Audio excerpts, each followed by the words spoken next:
Well, good morning, everyone. It's great to see you all again. Thanks for joining us for the 23rd meeting of the Ukraine Defense Contact Group. I'm glad that we're joined again by our partners from Ukraine. Minister Umerov and your teammates, thanks for being here. As we gather this morning, Ukraine's forces are in a tough fight.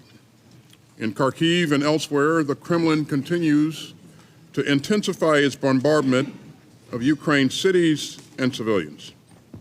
And Ukraine urgently needs more air defense capabilities to defend its skies. But the Ukrainian people remain resilient and unbowed. And Ukraine's forces continue to impress the world with their skill and their grit. Ukrainian forces are fending off Russia's new offensive in the Kharkiv region and holding strong on the front lines in Ukraine's east and south. It has been 840 days since Putin launched his full-scale invasion of Ukraine. And Ukraine's defenders have inflicted staggering losses on the Russian invaders. Since Putin's full-scale invasion in February 2022, at least 350,000 Russian troops have been killed or wounded. Ukrainian forces have sunk, destroyed, or damaged 24 Russian vessels in the Black Sea. And since September of last year, just before the Kremlin began its renewed offensive, Russia has lost more than 2,600 combat vehicles across the front lines in Ukraine. As Russian invaders move forward west of Avdiivka, they lost more than 160 combat vehicles there in May alone. So that's just another reminder of the price that Russia has paid for Putin's imperial ambitions. And it's another reminder of Ukraine's determination. And make no mistake, Ukraine's partners around the world have its back. Now, it's been nearly 2 months since President Biden signed the National Security Supplemental. The United States is continuing to deliver urgently needed security assistance through more presidential drawdown packages.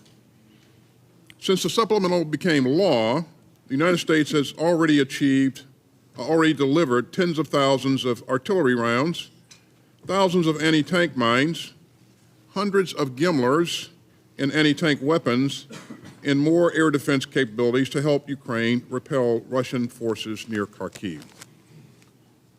President Biden also announced a new package of drawdown assistance that will provide Ukraine with more air defense interceptors, armored vehicles, anti-tank weapons, and artillery systems and munitions.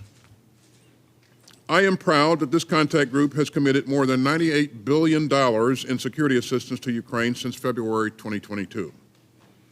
And this coalition continues to find innovative and sustainable ways to rush in critical capabilities to meet Ukraine's most pressing needs. Let me highlight just a few of them.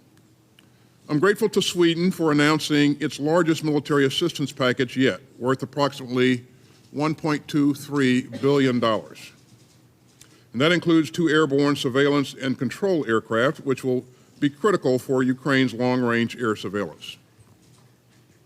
I'm also grateful to our host in Belgium, who have committed to deliver 30 F-16 fighters to Ukraine by 2028, as well as an additional $1 billion in military aid this year.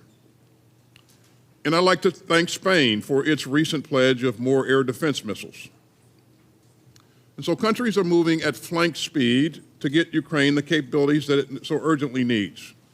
And we must keep doing so. We must keep finding new solutions, especially for Ukraine's air defense challenges. And we'll continue to support Ukraine's long-term security. And you can see that in Ukraine's new bilateral security agreements with Belgium, Iceland, Norway, Portugal, Spain, and Sweden. This contact group is also supporting Ukraine's work to strengthen and modernize its forces for the long haul.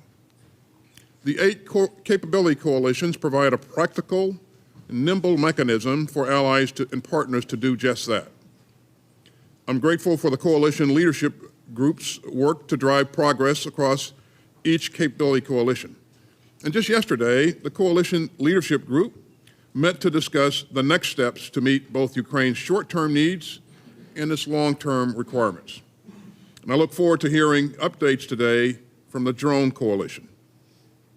The Drone Coalition is working to help Ukraine fend off Russian aggression today and deter Russian aggression tomorrow. For its long-term security, Ukraine needs a robust, effective, and self-reliant defense industry. So the United States is working closely with this contact group to strengthen Ukraine's defense industry and to foster joint projects. Now, we got a lot of work ahead, and fortunately, support for Ukraine is growing and not waning. In fact, I'm pleased to welcome Argentina as a new member.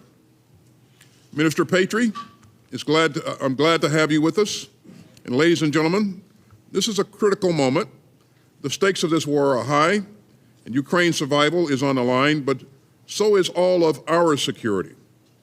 None of us would want to live in a world where Putin prevails.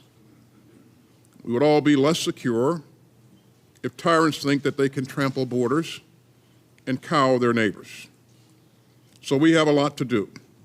But I am confident that this coalition will continue to rise to the challenge. Again, thanks for being here today. And with that, we'll pause for a moment while our friends in the media depart. Thank you.